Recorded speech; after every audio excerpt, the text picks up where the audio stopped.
समाज का एक उद्देश्य है कि संसार का उपकार करना इस समाज का उद्देश्य है। और कोई भी व्यक्ति कहीं भटक जाता है रास्ते से या कोई इसको बहला फुसला देता है तो आर्य समाज ने वर्षों से इस काम को किया है, सैकड़ों वर्ष से उस भटके हुए व्यक्ति को वापस लाने का काम किया है। और हम लोगों को जैसे अब पता चला है कि भाई यहाँ बहुत सारे लोगों को भटका दिया गया है, उनको या धर्म परिवर्तन चल रहा है क्रिश्चियनिटी के नाम पर, तो हम लोग इसलिए यहाँ पर आए हैं कि उन लोगों को दोबारा से, वो हमारे भाई हैं, बिना किसी विवाद के बैठ कर के आपसी सामंजस्य से उनको वापस लाएं।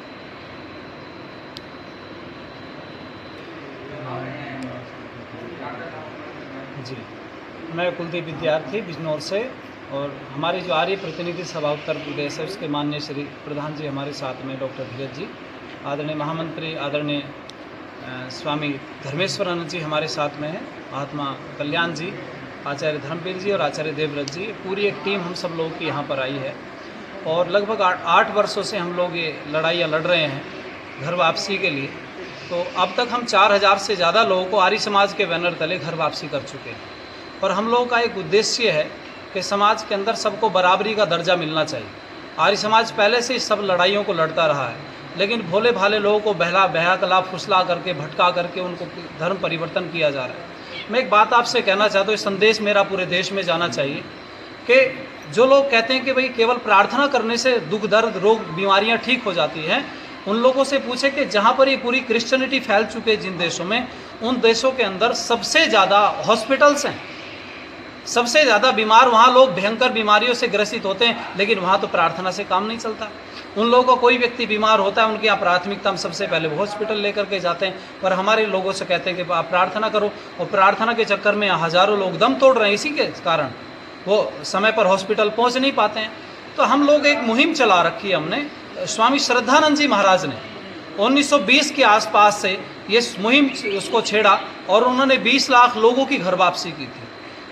हम लोग जिस संस्कृति से बिलोंग करते हैं, वैदिक संस्कृति जिसको हम लोग बोलते हैं, जो वेद की विचारधारा को मानती है, उस वैदिक संस्कृति को आप अगर रीडिंग करेंगे, पढ़ेंगे, तो आपको पता चलेगा आज तक जब से कोई सृष्टि के आदि से 1,96,08,53,119 वर्षों से जब से संस्कृति का सृजन हुआ चल रही है, तब से आज तक हमने किसी की माँ बहन को गलत दृष्टि से नहीं देखा, हमने किसी को नहीं बहकाया, हमने किसी का धर्म परिवर्तन नहीं कराया, हमने किसी के साथ भेदभाव नहीं किया, हमने किसी संप्रदाय के व्यक्ति को नहीं मारा। हमारे राजाओं की आप फहरिस्त उठा करके देख लें, कितने कितने प्रतापी राजा हुए, हमारे राजाओं ने कभी किसी के ऊपर आक्रमण नहीं किया, या विस्तारवादी सोच करके इन लोगों को मत परिवर्तन, धर्म परिवर्तन करवा करके राजा तो हमारे भी हुए हैं। पर ये लोग क्या, थोड़ी सी सत्ता का लालच या पैसे का लालच दे दे करके लोगों को भ्रांति में डाल करके हमारे भोले भाइयों को बीमारी के नाम पर, ऐसा कौन व्यक्ति है दुनिया में जो बीमार नहीं होता, जिसको दुख नहीं होता, जिसको कष्ट नहीं होता? क्या अगर ये क्रिश्चियनिटी में चले जाएंगे तो इनकी क्या सारी गरीबी दूर हो जाएगी? क्या सड़कें बन जाएंगी? क्या इनके मकान पक्के हो जाएंगे? क्या इनके बच्चों की नौकरियां लग जाएंगी? ये सब एक जुमला है, बहला फुसला करके। आज भी आप गांव में जा करके देखें, वही स्थिति है। मैं ऐसे ऐसे गाँव को मैंने देखा, उड़ीसा में, छत्तीसगढ़ में, झारखंड में, हम लोग ऐसे ऐसे गाँव में गए जहाँ पर हमने देखा कि 100 साल से ईसाई बने हुए गाँव, उनमें खाने को रोटी नहीं, पहनने को कपड़ा नहीं। मैं कहता हूँ अगर प्रार्थना से सब कुछ प्राप्त होता तो वहाँ भी तो होना चाहिए था। जहाँ सैकड़ों साल से प्रार्थना कर रहे लोग, उनकी प्रार्थना में क्या कमी थी, और जो आपकी प्रार्थना में क्या वो सब चीज़ आ गई है जो थोड़ी देर में आप सब कहते हो? मैं एक बात कहूँगा, जो लोग झूठे ये लोग बोलते हैं, जिस जगह हम लोग बैठे हैं आज, ये वो जगह है जहाँ से दुर्गा यादव ने पूरे क्षेत्र के अंदर चंगाई सभा के नाम पर, ये पूरा आप देख रहे हैं पूरा टीन सेट, वो सब ये वही मंच है जहाँ पर वो खड़े होकर के चंगाई सभा चलाते थे और कहते थे, स्त्रियाँ कहती थी कि हमारे कैंसर था, हमने लोकमान्य तिलक अस्पताल तक हमने इलाज कराया, अपोलो हॉस्पिटल तक, लेकिन हम ठीक नहीं हुए। मैं कहता हूँ एक बात जरा सी देर में पकड़ में आ जाएगी, उन लोगों को पकड़ करके उनका चेकअप करवाना चाहिए। क्या आपको कैंसर था?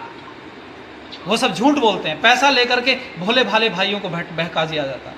इसलिए हम लोग आए हैं आपसी सामंजस्य से। हमने अब तक हजारों लोगों की घर वापसी की, आर्य प्रतिनिधि सभा उत्तर प्रदेश, और हम सब लोगों ने मिलकर के, हम उसी के बैनर तले काम करते हैं। आर्य समाज के विद्वान हैं, पूज्य स्वामी जी हैं, आचार्य हमारे आदरणीय डॉक्टर धीरज जी हैं, आचार्य देवव्रत जी और महात्मा कल्याण जी, और ये आदरणीय श्री रमाशंकर जी, धर्मवीर जी, आचार्य धर्मवीर जी, पूरी हमारी एक टीम यहाँ पर है। बहुत सारी गाड़ियाँ हम सब लोग यहाँ लेकर के आए हैं, और हमारा आज तक का एक रिकॉर्ड रहा है, हमने जहाँ पर भी लोगों को जाकर के समझाया, हमारे खिलाफ आज तक कोई व्यक्ति खड़ा नहीं हुआ, क्योंकि हम तर्कों के माध्यम से इस बात को निकालते और हम सिद्ध कर देते हैं कि सब गलत हो रहा है। इसलिए मेरी आप लोगों से भी प्रार्थना है, आप इसको ज़्यादा से ज़्यादा दिखाइएगा और लोगों को बताने का प्रयास करें कि केवल एक बहकाव है, भटकाव है। जो लोग ईसाई बन जाएंगे, क्या उनकी सारे दुख दर्द दूर हो जाएंगे? इसलिए जब दुख दर्द दूर नहीं हो सकते हैं तो यहाँ पर क्या समस्या? जब सब धर्म अच्छे हैं तो ये धर्म बुरा कैसे बता दिया आपने? जिसमें आप ले जा रहे हो उसमें क्या क्वालिटी, उसमें क्या अच्छाई है जो वहाँ पर लोगों को ले जाना चाहते हैं?